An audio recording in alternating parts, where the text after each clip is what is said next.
Run बनाए, वजन घटाया, दोहरे शतक भी जड़े, लेकिन टीम इंडिया का दरवाजा अब भी बंद है। हम बात कर रहे हैं मुंबई की रन मशीन सरफराज खान की, जो नवंबर 2024 के बाद से भारतीय टीम से बाहर चल रहे हैं।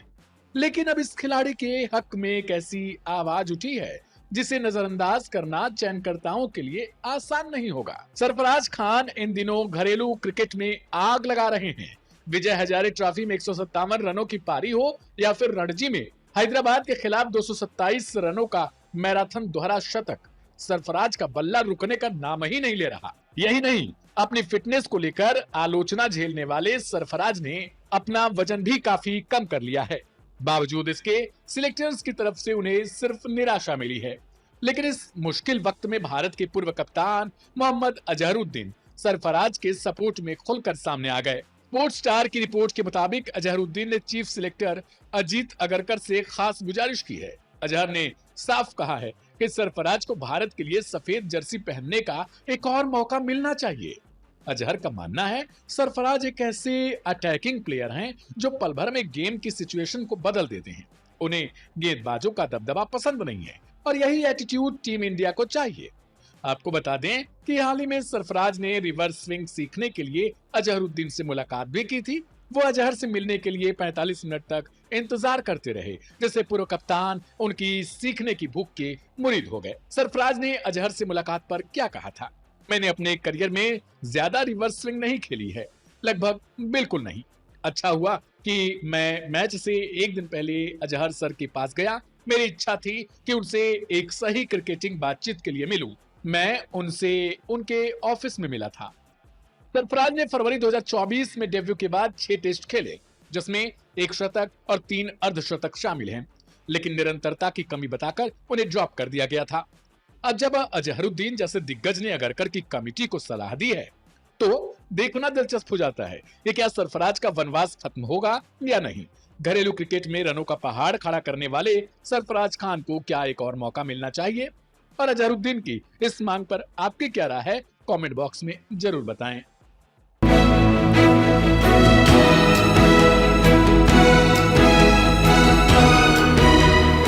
टीम इंडिया का दरवाजा खटखटाना नहीं, उसे तोड़ना किसे कहते हैं, ये मुंबई के रन मशीन सरफराज खान से बेहतर कोई नहीं जानता। ऑस्ट्रेलिया दौरे पर बेंच पर बिठाए जाने और फिर टीम से ड्रॉप किए जाने का दर्द सरफराज ने आंसुओं से नहीं बल्कि अपने बल्ले से बयां किया है। रणजी ट्रॉफी में सरफराज ने एक ऐसी मैराथन पारी खेली है जिसने एक बार फिर चयनकर्ताओं को सोचने पर मजबूर कर दिया है। 227 रन, 19 चौके और 9 गगनचुंबी छक्के। क्या आप अब भी इन्हें इग्नोर कर पाएंगे? रणजी ट्रॉफी के छठे राउंड में मुंबई का मुकाबला हैदराबाद से जारी है, जहां फॉर्मेट बदलते ही सरफराज खान ने अपना गियर बदल लिया। टीम को तेजी से रन चाहिए थे तो सरफराज टी20 अंदाज में खेले। उन्होंने 227 रनों की पारी खेली। इस दौरान उन्होंने मैदान के हर कोने में शॉट लगाए, 19 चौके और 9 छक्के। ये उनके फर्स्ट क्लास करियर का 17वां शतक और 5वां दोहरा शतक है। 2019-20 के सीजन के बाद से रणजी में शतकों की बात करें तो सरफराज सबसे आगे की कतार में खड़े हैं। जरा पीछे मुड़कर देखिए, नवंबर 2024 में उन्होंने न्यूजीलैंड के खिलाफ टेस्ट खेला था, फिर ऑस्ट्रेलिया दौरे पर स्क्वाड में भी थे, लेकिन मौका नहीं मिला और फिर अचानक ड्रॉप कर दिए गए। इससे किसी भी खिलाड़ी का मनोबल टूट सकता था, लेकिन सरफराज ने घरेलू क्रिकेट में जैसे आग लगा दी। चाहे सैयद मुश्ताक अली ट्रॉफी हो, जहां उन्होंने 200 के स्ट्राइक रेट से 319 रन बनाए, या फिर विजय हजारे ट्रॉफी, सरफराज हर फॉर्मेट में रन बना रहे हैं। वो साबित कर रहे हैं कि वो सिर्फ रेड बॉल प्लेयर नहीं बल्कि हर परिस्थिति में ढलने वाले बल्लेबाज हैं।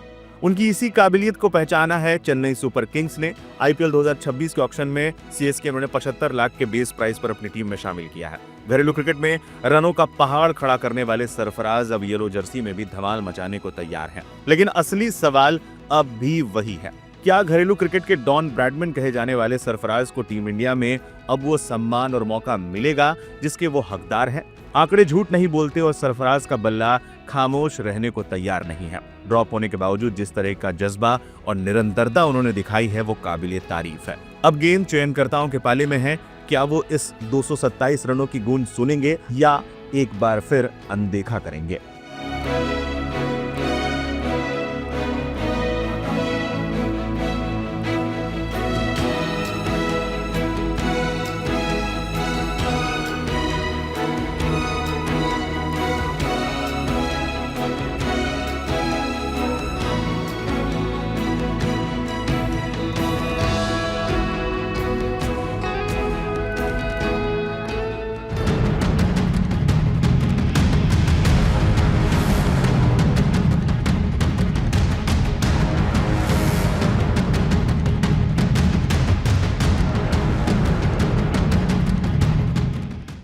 क्या बांग्लादेश क्रिकेट टीम 2026 का वर्ल्ड कप खेलेगी? फिलहाल जवाब है नहीं, लेकिन ढाका में अब भी चमत्कार की उम्मीद की जा रही है।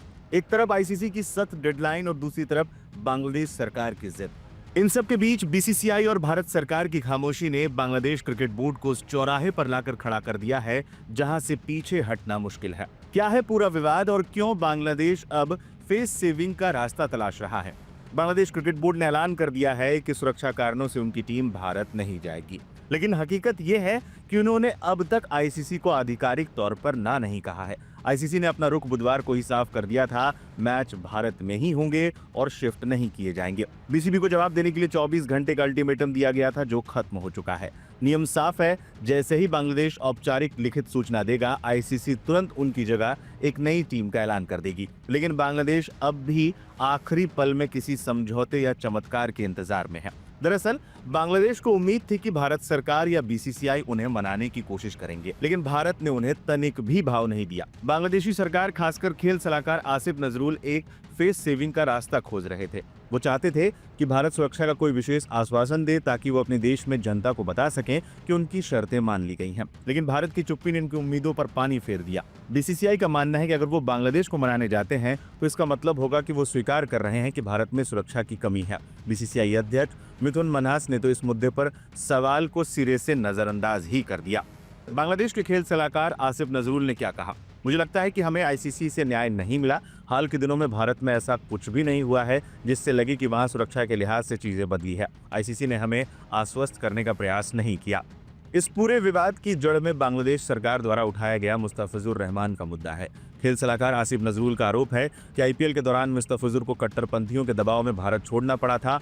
वो इसे ही सुरक्षा खतरे का सबसे बड़ा सबूत बता रहे हैं। उनका कहना है कि जब आईसीसी एक खिलाड़ी को सुरक्षा नहीं दे पाई तो पूरी टीम को कैसे देगी। हालांकि भारत ने इन आरोपों को सिर्फ राजनीतिक ड्रामा मानकर इग्नोर कर दिया है। इस राजनीतिक लड़ाई में सबसे ज्यादा नुकसान बांग्लादेशी क्रिकेट का हो रहा है।